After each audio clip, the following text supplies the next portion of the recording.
Magandang araw mga kaibigan, dito ako ngayon sa bagong bukas na Filipino kainan dito sa Salt Lake City, Pinoy Inasal. Pasok tayo, tingnan natin kung anong meron sila.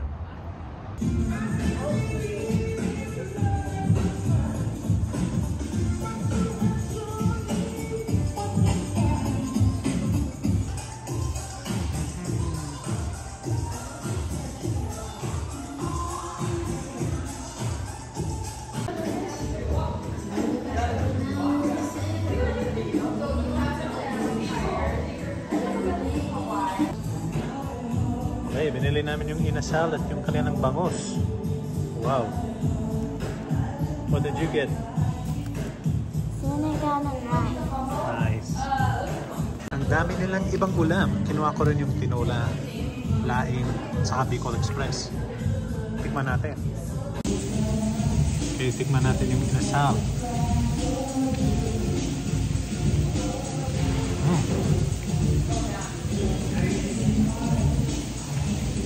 Sarap talaga.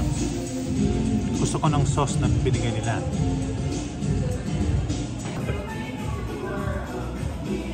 Titikman ko ngayon yung tinola nila.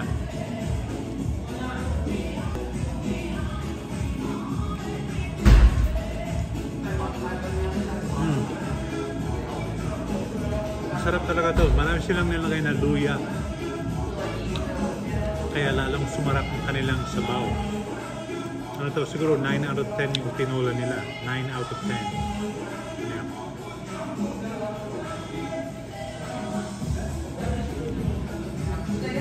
Tikman ko ngayon yung Bicol Express nila.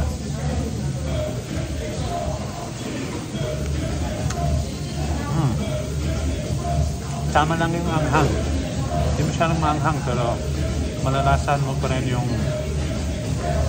baboy. Sarap siya. Sarap. Okay, tikman natin ngayon yung laing. Isang paborito ko rin to.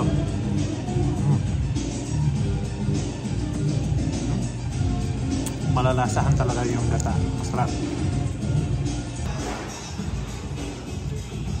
How do you like the sinigang? I like the flavor. Yeah? Okay, we're done at Pinoy Inasal. We really enjoyed our meal. The food was really good. Classic Filipino lutong bahay.